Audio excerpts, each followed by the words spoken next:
نحمده ونصلي ونسلم على رسوله الكريم اما بعد. انتهایی قابل قدر او قابل عزت دوستانو ملګرو کتونکو الله مخاد و آباد لرا نن په یو ډیر اهمه موضوع باندې تاسو سره مخاطب یم. امید لرم چې تاسو به دا ویډیو او دا مسله تر اخره پورې وګورئ او ان شاء الله العزیز په دې باندې به تاسو پوه شئ. زه به کوشش کوم چې د کتابونو د منځه او د مورخینو د محدثینو د خلو او د هغوی د معتبرو کتابونو نه به تاسو ته د دې مسلې وضاحت کوم. بلا تمهید هغه مسله درته وایم چې د ډیرو علماو نه به تاسو بلکې مولیان به زه وایم چې د ډیرو مولیانو نه به تاسو دا یوه خبره اورېدلې وي په تقاریرو کې او زیاتتر د هغه مولیانو د خلو نه به اورېدلې وي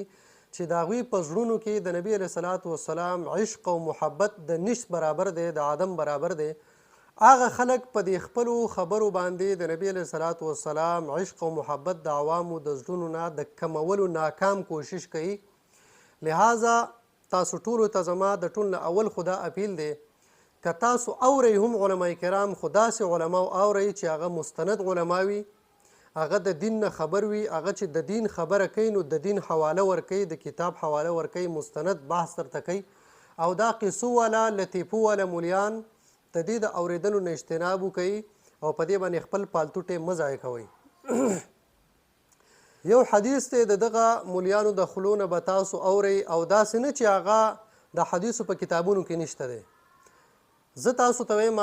زما سره د ټول نه اول چې کوم دی نو دا دی بخاري شریف. خو د دې خبرې وضاحت اول واورئ چې ګوره بخاري شریف، مسلم شریف، ترمذي شریف، سنن نسائی وغیره، صحاح سته یا وغیره نورو کتابونو کې یو حدیث راتلل د دغه حدیث په صحت او د سند نه علاوه هټ کر هغه بالکل منل دا یو د ذی عقل انسان کار نه دی.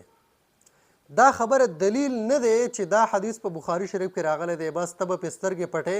د هغې سند او د هغې صحت ته به نه ګورې او ورته چې دا بخاري شریف کې راغلی دی بس دا حرف اخیر دی دا به زه منم. هغه حدیث ته به ګوري چې آیا د دې زمانې نزول څنګه دی، شان نزول څنګه دی، دا ناسخ دی، دا منسوخ دی، دا صحیح دی، دا په دې باندې عمل شوی دی، په دې عمل متروک دی. دا ټول شرایط او دا ټول تعلقات چې کوم د دغه حدیث سره وي نو د هغې به ته مشاهده کې، د هغې به ته تحقیق کې، د هغې نه وروستو به هغه حدیث د عوامو په مجمع کې او یا به مخاطب میډیا ته د هغه حدیث راوړل به کې ځکه چې ستا د خلوی نه کله دا حدیث وخته او دا عوامو واورېده نو دغه عوام به دغه حدیث بیا بل ته خورئ، بل به بل ته خورئ، بل به بل ته خورئ او دا به شایع شي او دا به مشهور شي. نو د دې وجې نه علماو له د ټول نه اول په یو حدیث باندې د کلام کولو نه مخکې تحقیق پکار دی، تثبیت پکار دی، په دې خپله خبره باندې دله تقریر او تثبیت پکار دی چې آیا زما د خبره څومره محکمه ده او د محدثینو په نظر کې او یا د جرح و تعدیل د رجالو په نظر کې زما دا خبره څنګه ده. نو دې ته به دې خامخا ګوري. دا علما لیوني نه دي چې په جرح و تعدیل باندې دوی کتابونه لیکي، دا علما لیوني نه دي چې هغه مورخین دي او هغه تاریخ کې خپل ټوله زندگی صرف کړې ده او هغې موږ ته رارسولی دی. نو خامخا په دې کې کلام شته. نو له دې وجې نه ګوره زه تاسو ټول نه اول د بخاري شریف نه دا حدیث وایم. په بخاري شریف په کتاب الوصایه کې دا حدیث دی او په هغې کې دا باب دی باب هل يدخل النساء والولد في الاقارب. حدیث په کې دا دی چې پیره نبی علیه صلات وسلام د قریشو جماعت راجمع که ورته وویې چې یا معشر قریش، ای د قریشو جماعته اشتروا انفسکم لا اغنی عنکم من الله شیئا، او په نور روایتو کې ورسره انقذوا انفسکم دی چې خپل ځان په خپله باندې بچ کړئ، زه ستاسو دپاره د قیامت په ورځ باندې بچ کوونکی نه یم او زه ستاسو دپاره نفع او نقصان نشم در رسولی. او بیا پکې وایي نبی علیه صلات وسلام فاطمة الزهرا ته وویې، فاطمة الزهرا ته وویې او خپل ترور ته وی یا صفیتو عمت رسول الله صلی الله علیه وسلم لا اغنی عنک من الله شیئا، ای زما ترور زستانه هیڅ شی د الله د عذاب نه نشم دفع کولی. او بیا نبی علیه السلام خپل لور ته مخاطب شوی دی ورته وی یا فاطمة بنت محمد صلی الله علیه وسلم سلینی ما شئت من مالی لا اغنی عنک من الله شیئا، زمانه که د مال متعلق څه غواړې هغه وغواړه خو زه تا د قیامت په ورځ د الله د عذاب نه نشم بچ کولی. او یو بله خبره درته وکړمه څه کسانو څه ویډیو کړې ده او د هغې په آخر کې دا همدغه خبره چې ده نو دا یې ورسره رانقل کړې ده خلکو ته وایي چې ګوره نبي علیه صلات وسلام خپل د لور په آخرت کې د الله د عذاب نه نشي بچ کولی او د هغه په کار باندې نه راځي نو لهذا زموږ به څه په کار راشي. دا ډېره غلطه خبره ده، د ډېر غټ غلط تاثر چې دی دا په عوامو کې خورېږي. دا حدیث یوازې په بخاري شریف کې نه بلکې دا په مسلم شریف کې هم شته. دا زما سره مسلم شریف دی او دا د مسلم شریف په صفحه نمبر 197 ده او په دې کې دا حدیث ذکر دی وانذر عشیرتک الاقربین او د دې لاندې دا همدغه حدیث ذکر دی چې نبی علیه السلام د قریشو جماعت راجمع که او هر یو ته مخاطب شو چې زه تاسو نه یو شی هم نشم د پکولی او هر یو خپل عمل کوئ، زه د قیامت پر ورځ تاسو په کار نه راځم. ترمذي شریف کې سنن نسائی وغیره ټولو کې دا شته. اوس راځو د دغه حدیث په حوالې سره خبره کوو چې آیا دا حدیث منسوخ دی، متروک دی او کنه دا اوس هم قابل العمل دی او په دې باندې عمل کېدلی شي. نو د ټول نه اول داسې خبره ته کومه چې کېدی شي اوسه پورې تاسو نه اورېدلې، دا زما سره په لاس کې دی صحیح ابن حبان. دا صحیح ابن حبان حافظ ابو حاتم محمد بن حبان کړی دی او سن متوفا د دې 354 هجري. وسنۍ خبره نه ده، د سل 200 300 500 600 کالو خبره نه ده، د 1100 کاله مخکینی محدث مورخ دی. د په دې خپل کتاب کې دغه حدیث را نقل کړی دی او د دې جلد نمبر دی 7 او صفحه نمبر دا 682. په دې کې دی اوس وایي همدغه حدیث را نقل کړی یا معاشر قریش انقذوا انفسکم من النار فانی لا املک لکم ضرا ولا نفعا ولبني عبد مناف مثل ذلك ولبني عبد المطلب مثل ذلك ثم قال يا فاطمة بنت محمد أنقذي نفسك من النار فإني لا أملك لك ضرا ولا نفعا إلا أن لك رحما سأبلها ببلالها. نبی علیہ السلام فاطمة الزهرا ته وایي چې تا سره زما رشته داري ده، د هغې هغه تازهوالی به زه محسوسوم، نور د قیامت پر ورځ باندې زه ستا په کار نه راځم. اوس دغه حدیث څنګه دی د دې په باره کې دی څه وایي دا واورئ. وی هذا منسوخ، دا حدیث څه دی دا منسوخ دی. ولې منسوخ دی؟ وجه د نسخ څه ده؟ وی اذ فیه انه لا یشفع لاحد، په دې کې دا خبر ده چې نبی علیه السلام ټول را مخاطب کو ورته وایي چې زه د چا شفاعت نشم کولی د قیامت پر ورځ، زه د چا په کار باندې نه راځم. او ګوره دا حدیث ځکه منسوخ دی چې د دې نه وروستو بیا واختیار الشفاعة كانت بالمدینة بعده، نبی علیه الصلاة والسلام ته د شفاعت اختیار په مدینه کې د دین وروسته ورکړی شوی دی. نو لهذا هغه ناسخ شو شفاعت والا حدیث چې نبی علیه السلام فرمایي شفاعتي حق لأهل کبائر او د قیامت پر ورځ زه د خپل امت لپاره شفاعت کوم. او د نبی علیه السلام شفاعت زموږ د عقایدو ټولو کتابونو لیکلې ده چې شفاعت د نبی علیه الصلاة والسلام حق دی. د قیامت پر ورځ باندې به نبی علیه الصلاة والسلام سر به سجودي الله جل جلاله به وفرمایي چې ارفع رأسک یا محمد صلی الله علیه وسلم اشفع سل اشفع تشفع، ای زما محبوبه سر مبارک دی پورته کا او ته چې د چام سپارش کې سپارش وکړه ستا سپارش به قبلولی شي. نو دغه اختیار نبی علیه صلات وسلام له په مدینه کې ورکړی شوی دی. لہذا دا حدیث چې ستاسو د وړاندې بیا څوک هم وایي جواب یو جواب دی ورته ورکوه هذا منسوخ، دا حدیث منسوخ دی، ځان سره یاد ساته. دویم نمبر صحیح ابن حبان نه علاوه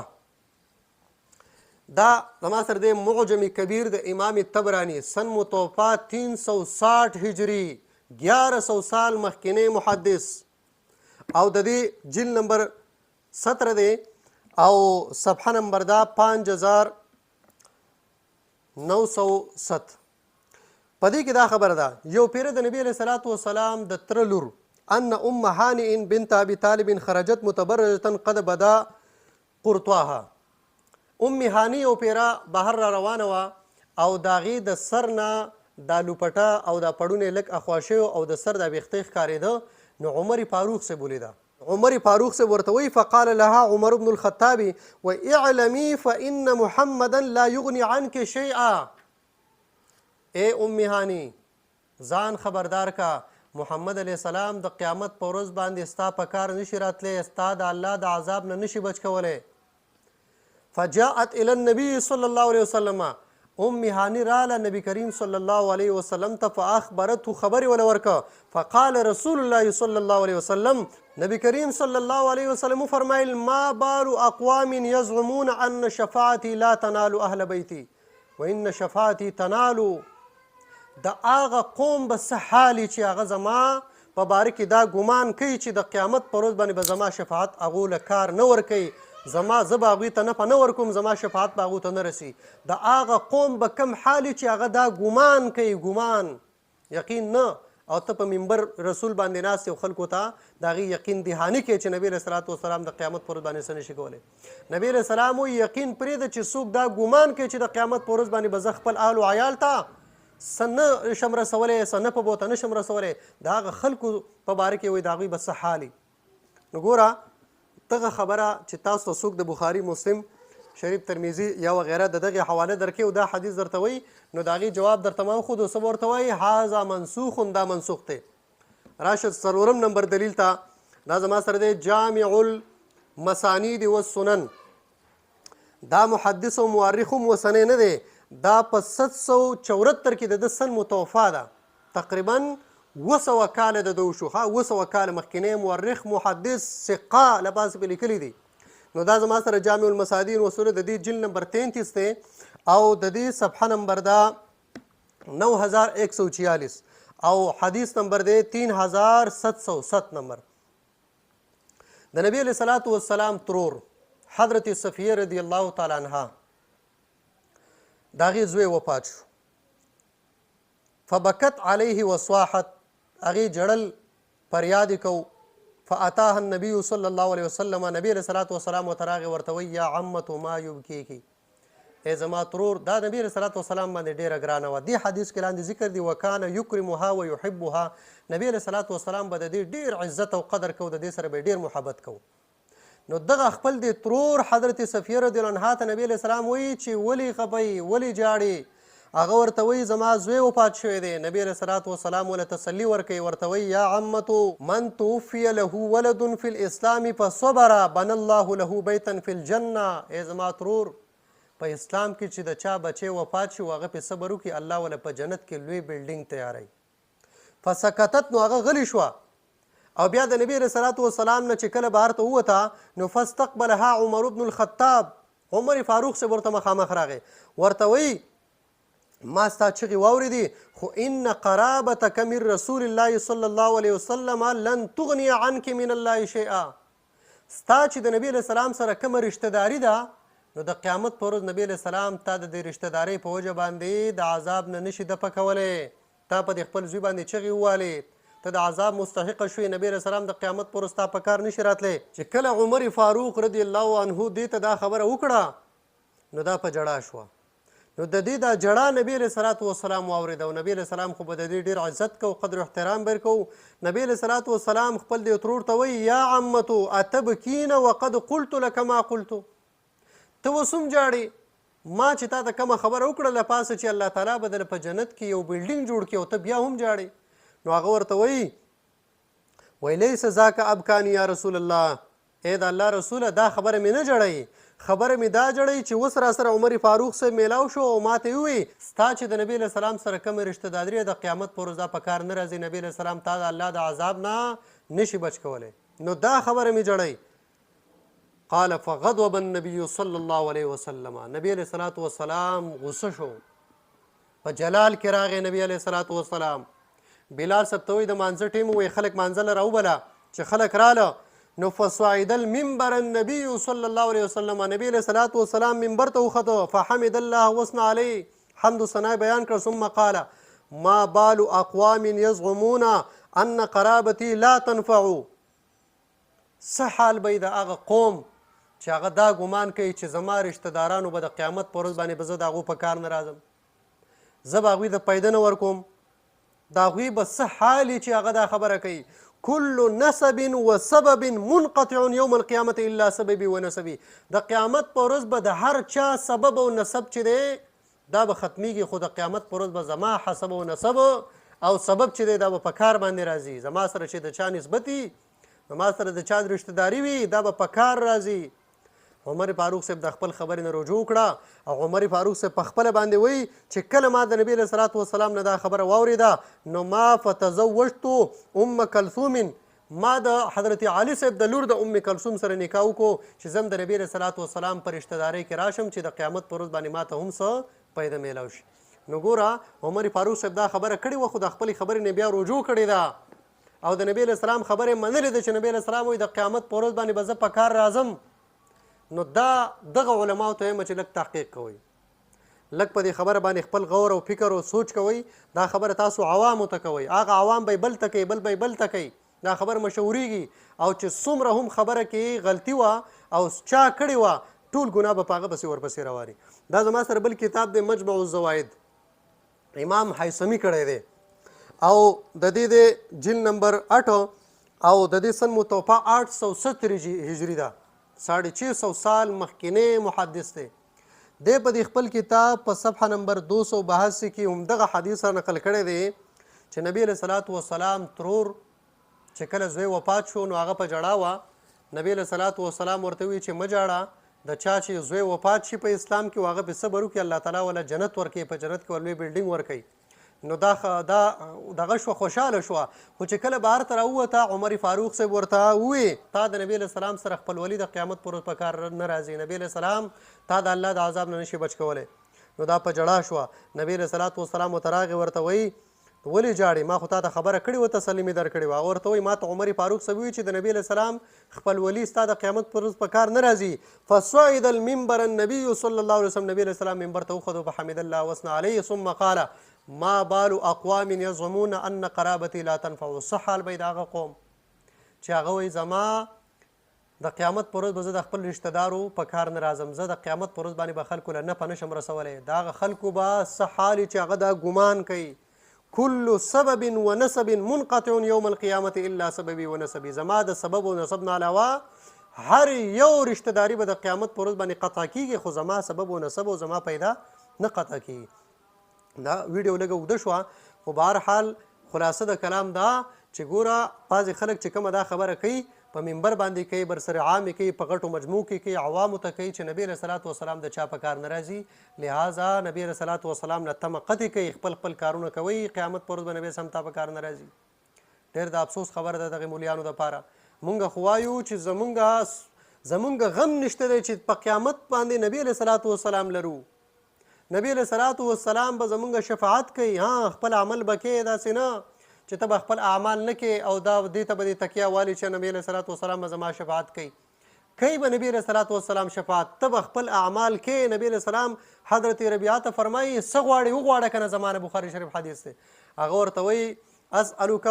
مرافقتک فی الجنة یا رسول الله، ای د الله محبوبه جنت او په جنت کې ستا ملګرتیا غواړم. نبی علیه السلام وایي زه مبارک شه دا دې نصیب شوه، نور څه غواړي؟ وایي نه، وایي نور خو څه نه غواړي، خو دا راسره وکړه چې په سجدو کې به امداد کې او په سجدو کې به کثرت کې، په دې باندې به ځان له چې کوم دی نو څه کې تیاری به کې.